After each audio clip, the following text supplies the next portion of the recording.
Become conscious of precisely how you are using the words I am in your daily conversations.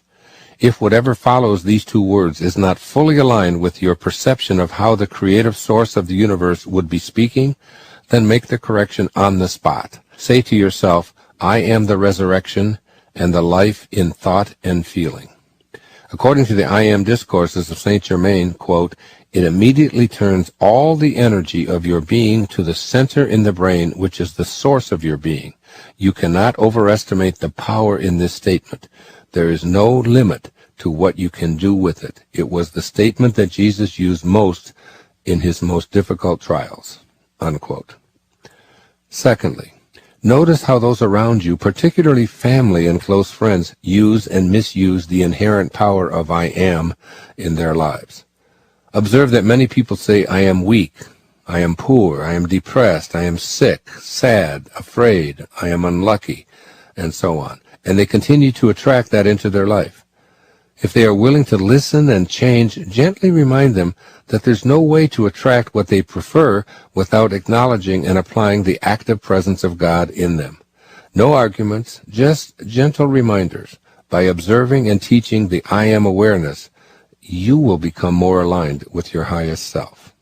And 3, remind yourself often that you have to send the old, unworkable fabrications about your highest self out of your life forever. Be able to say, I am God with pride and assurance that you are not being blasphemous or inappropriate. Believing in that ego-driven idea of a guide as a malevolent super being who plays favorites and is filled with rage if you displease him is akin to believing in the Easter Bunny and praying to that rabbit to solve your problems. Keep uppermost in your thoughts the words of Jesus. God is love, and that you are proud to be that all-powerful God yourself. You are God, the I am that I am.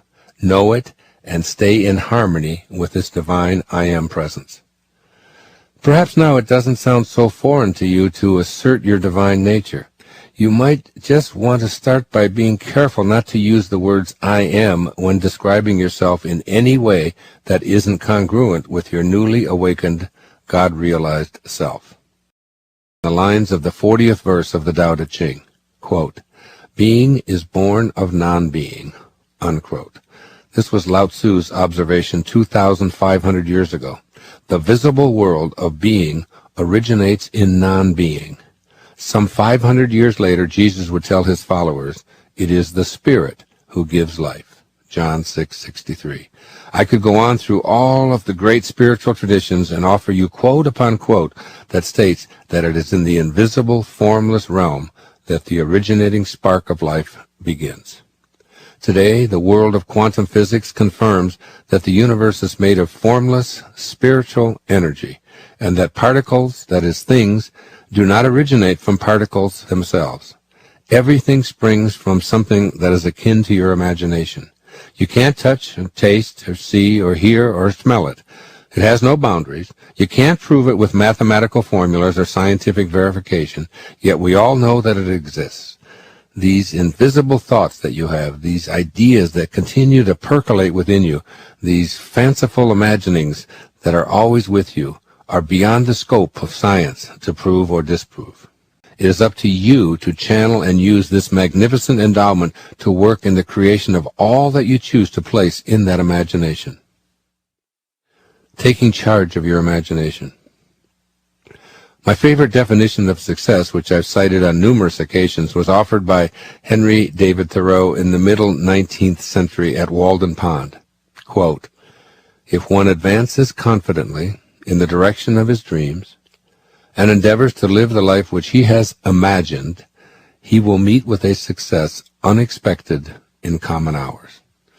I've italicized 2 words in Thoreau's definition of success, dreams and imagined. What Thoreau is saying to us is so important to you today. Be willing to dream and imagine yourself becoming all that you wish to be. If you live from those imaginings, the universe will align with you in bringing all that you wish for, even more than you imagined when you were living at an ordinary level of consciousness, or what Thoreau called common hours. Keep in mind this basic axiom.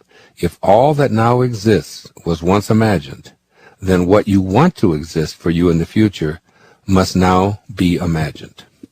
You'll see as you listen throughout these foundations for fulfilling your wishes that using your imagination involves more intensity on your part than just imagining an occasional wishful thought. You must first unlearn some of the ways that you've been misusing or squandering the capacity your imagination has for providing you with an unlimited ability to manifest all that you desire. Thoreau called it advancing confidently in the direction of your own dreams.